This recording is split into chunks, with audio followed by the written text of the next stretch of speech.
Good morning, everyone. It's great to be here, and thank you to the Meera Kaul Foundation for this initiative.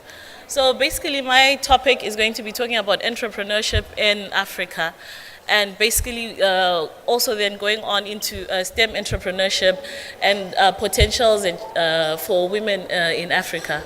So basically, when I was doing this research, I find that a lot of the data and statistics that we have on the internet really is not exactly what it is, the situation on the ground in our countries. So I'm going to go into some of the data and statistics, but at the same time also get into some of the realities of the situation on the ground and what exactly is happening in Africa, and in Zimbabwe in particular, and sub-Saharan Africa. Basically the agenda is, I'm going to start with an overview of entrepreneurship in Africa, and then also STEM entrepreneurship, and then I also get to talk about some of the successful women in STEM who have formulated STEM enterprises and are very successful. And I'll also get into talk about the challenges and opportunities that are available for women in STEM in Africa. Africa right now is one of the fastest growing economies, and the population of Africa has embraced technologies and is actually now obviously becoming a place where it's self-sustainable, especially with the advent of mobile technologies, where over 300 million people are now using mobile devices. And in Zimbabwe, actually, our mobile penetration rate has actually reached 106%.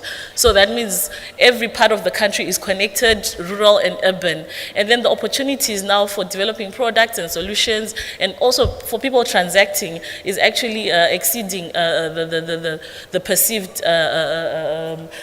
values that are there.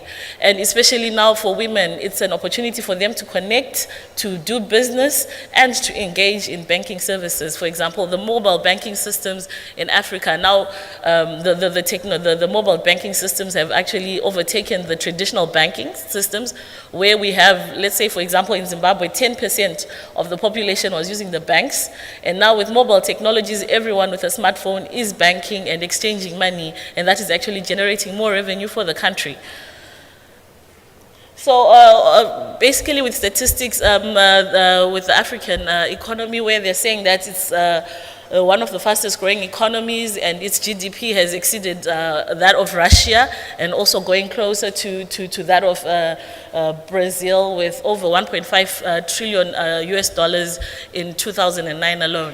And we also have 52 cities with more than 1 million people, and we have about 20 companies with annual revenues of around $3 billion. Between 2009, like I said, over 306 million new mobile subscribers were registered in Africa.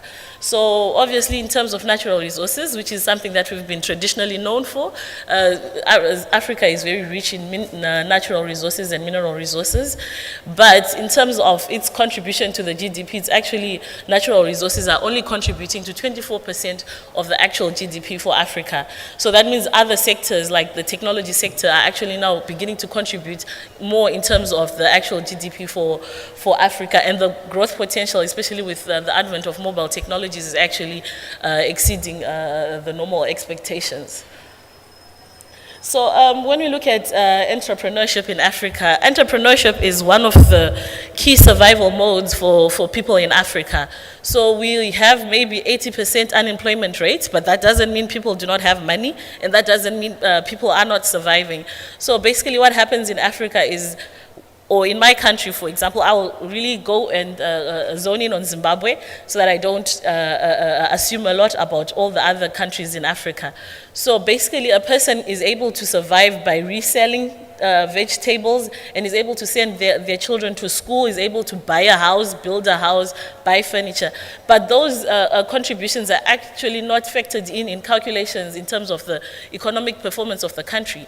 So I'll give an example of women who have not been educated but are able to send their children to school. They are able to send their children to university even outside of the country, but they are not working, but they've got a small business that they have. So one of the things that has been said about women entrepreneurs in Africa is that they never grow, and the model just stays as a small business, like probably in their backyard or on a small business on the street. But that's because basically whatever revenue that they're generating, it goes into growing the family, taking care of the family, making sure the family is fed, making sure the family is surviving. But that's not factored into the economy, the economic calculations that people make up in Africa in terms of employment and revenue. And we also have one of our markets in Zimbabwe, which is a vegetable market, of which 80% of women there are selling vegetable from all over the country. And now they've always left it like that. People come, they buy vegetables, and they export to other markets. But of recent, they've actually made calculations and found that over 30 million United States dollars is being circulated in that market alone. But this is something that has been ignored. So probably the money that is being generated over there is not going into tax, and people do not use banks. So obviously that money is money that people are keeping under their pillows, and they just use. So I think when it comes to now businesses and entrepreneurship in Africa, one of I think the biggest needs that we need to actually, challenges that we need to address is how that money from entrepreneurs can actually contribute to the economic development of the country by people using banking systems for their businesses, and by people being able to contribute to tax and other payments that will actually help in terms of growing the overall economy. And as you can see in the world's top entrepreneurship models, you can see that African countries are actually highest in the number of people that actually do get into entrepreneurship. And in my country, you can be a manager but still have your small business at home. You can still have something that you're doing, 2 or 3 things that you're doing. Probably I'm reselling. People travel all over the world to buy and resell, and they're still on a job, which is different from even countries like the United States, where I think the propensity for someone to actually start an enterprise is actually 31%, which and in Africa it's over 40% in terms of people who are actually starting businesses. And then when we look at the normal entrepreneurship model, this is a model that is actually used probably, in describing how enterprises build and how entrepreneurship should grow. But unfortunately, which is also why I'm saying some of the statistics and information that we get about Africa and about entrepreneurship seems to me a bit like it's inaccurate, because this is what is the expectation, that you start with your idea, your concept, you get seed funding, it gets to a startup, you expand, and this is how it's supposed to work. But in Africa, people actually remain, it seems like they're saying that people actually remain with the idea or concept phase. But basically they're not going into the startups or building large enterprises. And basically for me, I think the model of entrepreneurship in Africa is very different from that in developed countries, but it doesn't mean that these people are not really generating revenue, or they are not doing things that can actually make them survive. So this is something that I actually feel that is a bit different in Africa. So we get from the idea concept, but when it comes to expansion, we do not go into expansion. And again, one of the challenges obviously is also with funding.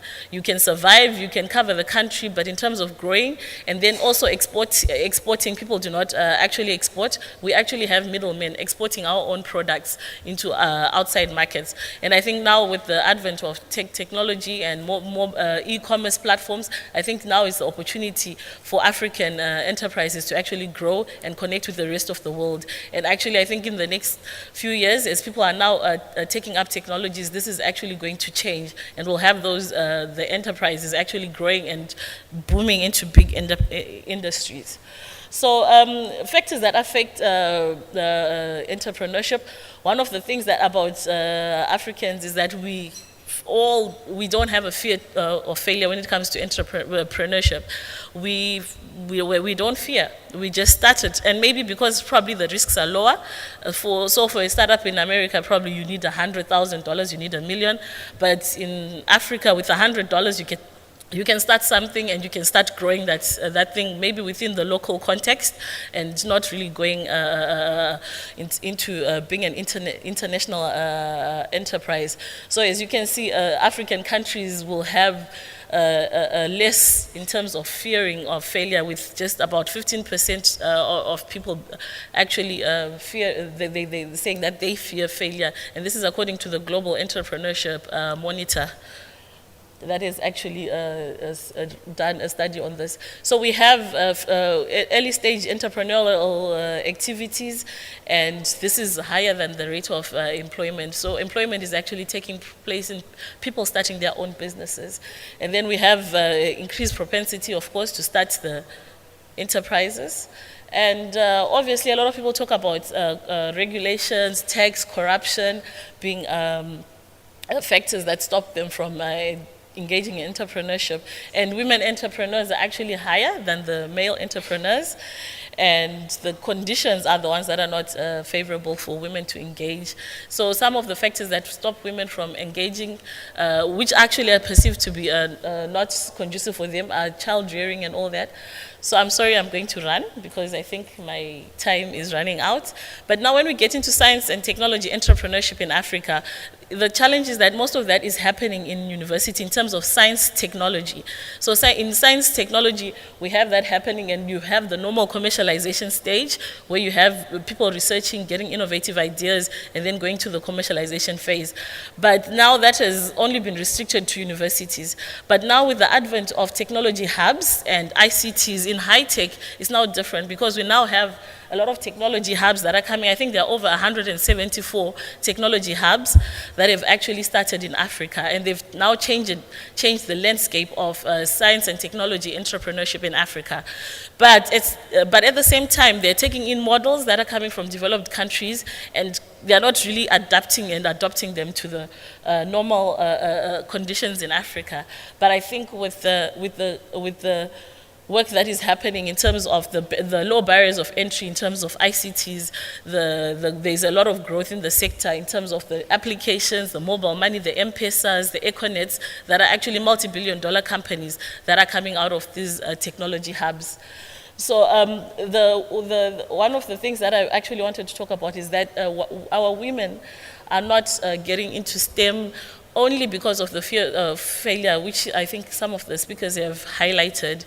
And some of the problems are that there's no funding for women in STEM. One of the models that non-profit organizations and other investors use is they're basing it in agriculture, and not agriculture in terms of technical skills. They're actually funding the production only for women to farm, but then in terms of the high skill, the specialized skills, we don't have women being supported in that. So I think it's one of the challenges that women in STEM do face, that we don't have people that are actually saying, okay, if you're a scientist or an engineer and you want to start your business in STEM, this is what we're going to do. And which is something that is very difficult for women in STEM. We also have women spending 80% of their income on families, so which is very important at this stage to actually invest in women, because when you educate one woman, you actually educate a village. I'm sorry for that, for the time, sorry. Thank you. Next to